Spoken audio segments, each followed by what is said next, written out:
Hello everyone, আসসালামু আলাইকুম।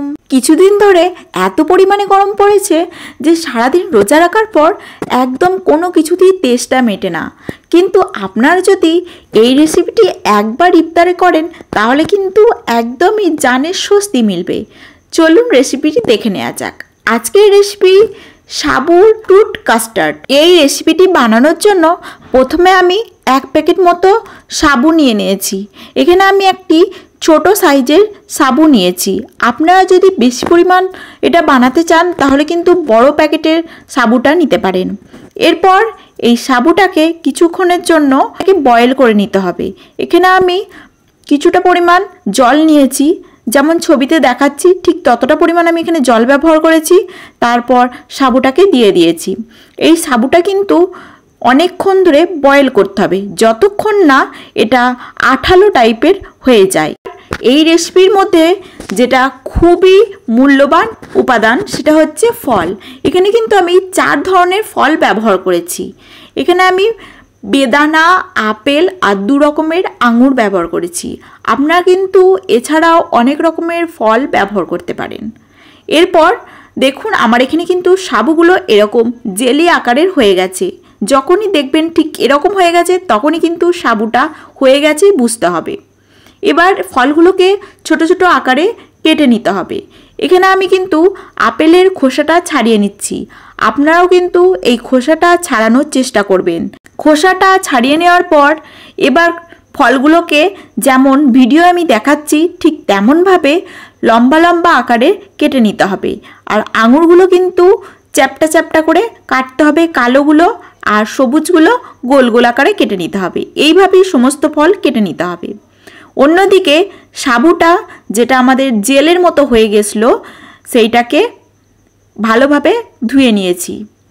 এইভাবেই প্রত্যেকটি ফল কেটে নিয়েছি।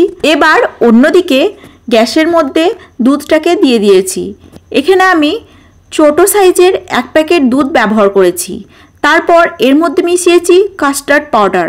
অবশ্যই কিন্তু এটা ব্যবহার করবেন, এটা অবশ্যই স্কিপ করবেন না। তারপর এখানে 2 চামচ মতো কাস্টার্ড পাউডার দিয়ে ভালোভাবে দুধটাকে গুলে নিয়ে পুরো দুধটার মধ্যে মিশিয়ে দিয়েছি। ভালোভাবে এটা মিশিয়ে দেওয়ার পর কিছুক্ষণ এটাকে নাড়াচাড়া করে যেতে হবে।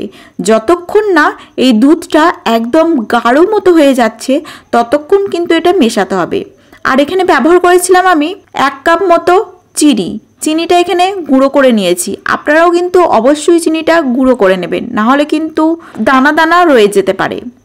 এবার সমস্ত ফল যেগুলো আমি কেটে রেখেছিলাম এবার এইগুলোতে সেগুলো একে একে দিয়ে দিতে হবে। ফলগুলো দেওয়ার আগে আমি এখানে সাবুটা দিয়ে দিয়েছি।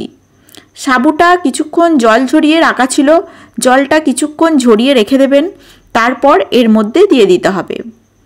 সমস্ত সাবু দিয়ে দেওয়ার পর এর মধ্যে ফলগুলো একে একে দিয়ে দিতে হবে। আমি যেহেতু এখানে 4 রকমের ফল ব্যবহার করেছি তাই সেগুলোই আমি এখানে দিয়ে দিচ্ছি। আপনারা যদি এছাড়া অন্যান্য ফল ব্যবহার করেন তাহলে কিন্তু ফলের পরিমাণগুলো অল্প অল্প দেওয়ার চেষ্টা করবেন। আমি যেহেতু 4 রকমের দিয়েছি তাই একটু বেশি দেওয়ারই চেষ্টা করেছি। তারপর সমস্ত ফল এখানে দিয়ে দেওয়ার পর সর্বশেষে ব্যবহার করেছি কিশমিশ আর কাজু বাদাম। আপনারা কিন্তু কিশমিশ আর কাজু বাদামটা অবশ্যই দেওয়ার চেষ্টা করবেন। এটা কিন্তু খাওয়ার সময় মুখে পড়লে খুবই ভালো লাগে খেতে। তাহলে কিন্তু আমাদের এই রেসিপিটি রেডি হয়ে যাবে। যদি আপনাদের এই রেসিপিটি ভালো লাগে তাহলে কিন্তু অবশ্যই বাড়িতে একবার এই রমজান মাসে ট্রাই করবেন। আর আমাকে কিন্তু অবশ্যই জানাবেন আপনাদের এই রেসিপিটি কেমন লেগেছে। কমেন্ট করতে একদমই ভুলবেন না। আর যদি আপনারা আমার চ্যানেলে নতুন হয়ে থাকেন তাহলে কিন্তু চ্যানেলটি সাবস্ক্রাইব করবেন আরও নতুন নতুন রেসিপি পাওয়ার জন্য। আর যদি আপনারা এই রেসিপিটি ফেসবুক থেকে দেখেন তাহলে কিন্তু পেজটি অবশ্যই ফলো করে দেবেন। ফিরে আসছি নতুন কোনো ভিডিও নিয়ে, নতুন কোনো রেসিপি নিয়ে। ততক্ষণের জন্য ভালো থাকবেন, সুস্থ থাকবেন।